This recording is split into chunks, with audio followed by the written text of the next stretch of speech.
मेरे प्यारे दोस्तों,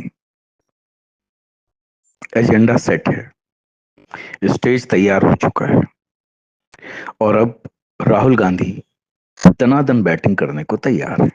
जी हाँ, उनके हिसाब से जो बीजेपी का हिंदू है वो हिंदू नहीं है। वो नफरत फैलाता है, हिंसा फैलाता है, झूठ बोलता है।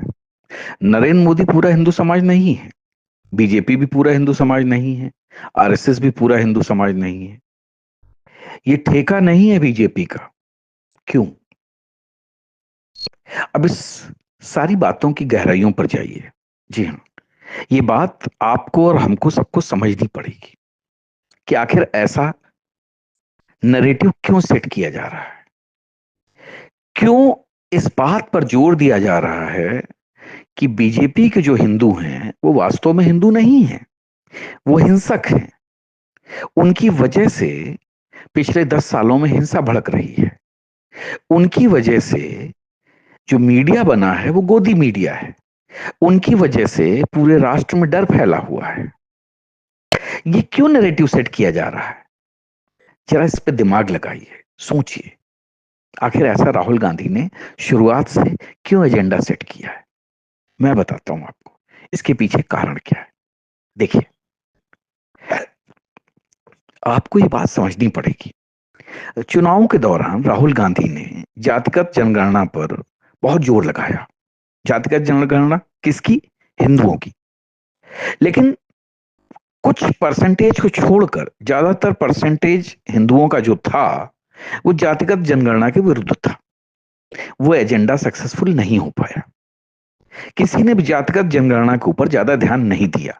और जिन स्टेट्स में जातिगत जनगणना का बहुत ज्यादा हवा फैलाया गया, वहां पर भी बीजेपी ने ठीक ठाक प्रदर्शन किया।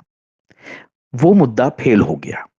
तो अब जातिगत जनगणना से निकलकर ये पार्टीगत जनगणना पर मुद्दा आकर ठहर गया है। जी हाँ, अब हिंदू पार्टी के आधार पर बांटे जाएंगे।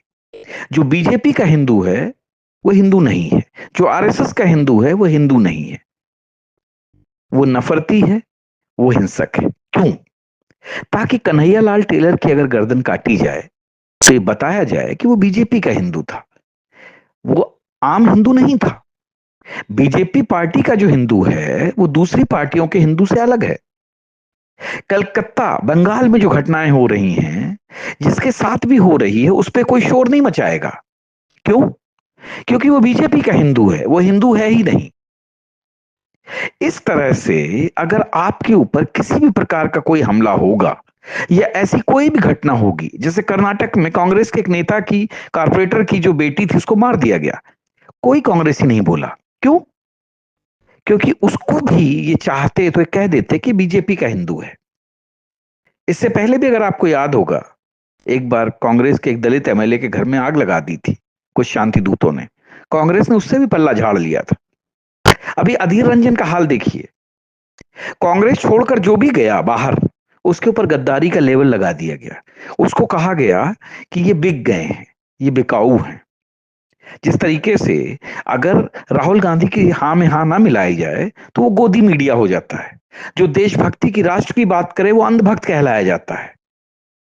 तो इस तरीके से लेवलिंग चल रही है, ये टैगिंग चल रही है, ताकि अगर आपके ऊपर कोई मुसीबत आती है किसी की जवाबदेही न बने और ये कहा जाए कि ये तो हिंदू था ही नहीं। आज जिस हिंदू के ऊपर भी हमला होगा या जिस हिंदू के ऊपर भी कोई घटना या दुर्घटना होगी, उसको हिंदू मानने से इनकार कर दिया जाएगा। और दोस्तों, ये आज से बात ड्रॉ नहीं हो रही है, समझिए। ये इतिहास, मतलब ऐतिहासिक घटना है ये। जी हाँ, जब देश का बंटवारा हुआ, 10 लाख से ज्यादा हिंदू मारे गए, तो क्या हुआ था? गांधी नेहरू ने भी यही किया था। सबसे पहले हमला बंगाल में हुआ, तो ये कहकर पल्ला झाड़ लिया गया कि बंगाली हिंदू हिंसक होते हैं, उन्होंने ही मुसलमानों को भड़काया होगा, जिसके कारण ये हिंसा फैली है। हम उसमें क्या कर सकते हैं? इसके बाद जब पंजाब में सिखों पर हमले चालू हुए, तब भी यही नैरेटिव बनाया गया कि अरे वो पंजाबी हैं। ऐसे एक एक करके सभी को कोई सहायता नहीं पहुंचाई गई। ऐसा नहीं कि मरने वाले में कांग्रेसी नहीं थे, जैसे आज कांग्रेसी डॉटर कारपोरेटर की लड़की मरी है, तो उसको भी कांग्रेस ने डिसोन कर दिया। वैसे ही अपने लोगों को कांग्रेस डिसोन करती चली गई। और ये कांग्रेस का पुराना चरित्र रहा है। जब आप जातिगत जनगणना पर नहीं बटे, तो अब आप पार्टीगत जनगणना पर बटेंगे, क्योंकि कोई ना कोई, हर कोई इस देश में किसी न किसी पार्टी से जुड़ा हुआ है। तो बीजेपी, आरएसएस और मोदी का समर्थन करने वाला जो आज है इंसान, और गलती से अगर वो हिंदू है, तो वो हिंदू नहीं कहलाया जाएगा, वो नफरती हिंसक कहलाया जाएगा। और अगर किसी भी प्रकार के हिस्सा में उसके साथ कुछ गलत होता है, तो उसका जिम्मेदार उसी को माना जाएगा। और आप याद करिए, आपको याद है कांग्रेस एक बिल लेके आने वाली थी सांप्रदायिक हिंसा के खिलाफ। उसका भी यही एजेंडा था कि हिंसा कोई भी करे, लेकिन उसके लिए बहुसंख्यक समाज को ही जिम्मेदार ठहराया जाएगा। तो एजेंडा वही चल रहा है, आप चिंता मत करिए। आज जो दलाल या एक ऐसो गद्दार हिंदू राहुल गांधी की बात पे तालियां बजा रहे हैं, कल कहीं ना कहीं इनकी भी गर्दन फंसेगी, क्योंकि जब आग लगेगी तो मोहल्ले में मकान सभी के हैं। इस चीज को आज का जो बटा हुआ हिंदू है, चाहे वो किसी भी पार्टी का हो, अदर देन बीजेपी पार्टी का या किसी और पार्टी का हो, वो ये सोच रहा है कि राहुल गांधी ने बहुत बड़ी बात कही है, लेकिन उस बात के पीछे छुपे हुए गूढ़ अर्थ को ये समझना नहीं चाह रहे हैं। या सत्ता के लालच में, या पार्टी के लालच में, पार्टी से चिपकने के लालच में, ये लोग सब कुछ भूल कर आंखों पर पट्टी बांधे हुए हैं। लेकिन दोस्तों याद रखना, आप किसी भी पार्टी के हो, अगर हिंदू हैं तो आप काफिर हैं, आपको जन्नत नहीं मिलेगी। जन्नत मिलने का आपको कोई भी फॉर्मूला नहीं है, बशर्ते कि आप कन्वर्ट ना हो जाओ। जिस दिन आप ईमान वाले बन जाओगे, तभी आपको जन्नत मिलेगी।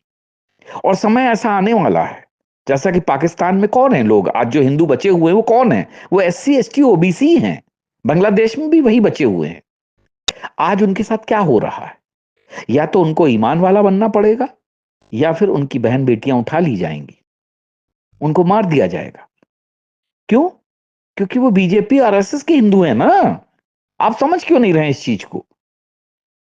वो बीजेपी RSS के हिंदू हैं, इसी कारण से उनके खिलाफ हिंसा हो रही है, इसलिए उनको हिंदू मानने से इनकार कर दिया जाए। और हकीकत भी यही है। आप देखिए ना, दिल्ली में जो रोहिंग्या आए, उसको अरविंद केजरीवाल ने हर प्रकार की सहायता, बिजली पानी से लेके पैसों से भी सहायता की गई, आर्थिक सहायता भी दी गई। लेकिन वहीं पर मजनू के टीला में जो पाकिस्तान से भागकर आए हुए हिंदू शरणार्थी हैं, बुलडोजर चलवाया गया। क्यों? क्योंकि वो हिंदू नहीं है, वो बीजेपी के हिंदू हैं। बीजेपी उनको जो है शरणार्थी का जो जो आपको मतलब जो है टैग के साथ साथ जो उनको जो है इस देश की नागरिकता देने पे विचार कर रही है। तो दोस्तों ऐसे ही आपको एक एक करके अलग किया जाएगा। वो याद है ना मुर्गे वाली कहानी, कि जब पिंजड़े से एक मुर्गा बाहर निकाल कर काटा जाता है, तो दूसरे मुर्गे आराम से दाना चुगते रहते हैं, क्योंकि उनको लगता है कि ये तो कसाई और उस मुर्गे के बीच का मसला था, हमें क्या लेना देना है। हमारे साथ ऐसा थोड़ी ना होगा, ये दुश्मनी तो उन दोनों के बीच में थी ना, हमें क्या लेना देना, हमें तो आराम से दाना चुगना चाहिए। फिर एक एक करके सब निकाले जाते हैं, फड़फड़ाते हैं थोड़ी देर, और इसके बाद जिबह कर दिए जाते हैं। तो दोस्तों वही फार्मूला अपनाया जा रहा है, तैयार रहिए। आप जातिगत जनगणना पर नहीं बटे, कोई बात नहीं, हम आपको पार्टी लाइन पे बांटेंगे। पार्टी लाइन पे नहीं बटेंगे, हम आपको क्षेत्र के लाइन पे बांटेंगे। जैसे कि दक्षिण वर्सेस उत्तर का मुद्दा चलता है, हम बांटने की पूरी कोशिश करते रहेंगे, जब तक कि इस देश पे दूसरे लोगों का कब्जा ना हो जाए। और वही हमारा एजेंडा है। क्योंकि जब 2 देश दिए गए, उन दोनों देशों में कांग्रेस की कोई शाखा खुली क्या? नहीं खुली, कांग्रेस यहीं रह गई जैसे कि गए। और एजेंडा भी वही है। 70-75 साल पहले जब देश का बंटवारा हुआ था, तो किस कारण हुआ था? धर्म के आधार पर। यही तो रेफरेंडम में तय हुआ था ना, कि हिंदू, उनके साथ हमें नहीं रहना है। लेकिन पूरा रेफरेंडम होने के बाद भी उन्हीं हिंदुओं के साथ, उन्हीं हिंसक हिंदुओं के साथ रहने के लिए लोग रुक गए। और आज फिर हम उसी मोड़ पर आकर खड़े हो गए हैं, कि जहां पर हिंदुओं को हिंसक बताकर और हिंदुओं को अलग थलग करने का प्रयास किया जा रहा है। तो दोस्तों याद रखिए, जितना आप बटेंगे, चाहे किसी लेवल पे बटेंगे, नुकसान आपका ही है। सोच लीजिए, विचार कर लीजिए। राहुल गांधी की बात पर तालियां बजाने से पहले अपना भविष्य सोच लीजिए। हो सकता है कि आप सत्ता के लालच में, सत्ता पाने के दौरान सुरक्षित रहें, लेकिन आपके बच्चे सुरक्षित नहीं रहेंगे, क्योंकि ये जो दुश्मन है ना, बहुत चालाक है। वो हर तरीके से आपके ऊपर वार करने के लिए तैयार बैठा हुआ है। सिर्फ उसे सही वक्त का इंतजार है। और जिस दिन सही वक्त आएगा, उस दिन आप किसी भी पार्टी के हों, किसी भी धर्म को मानने वाले हों, काफिर हैं अगर, तो आपका हाल वही होगा जो किताब में लिखा हुआ है। जय हिंद, जय भारत।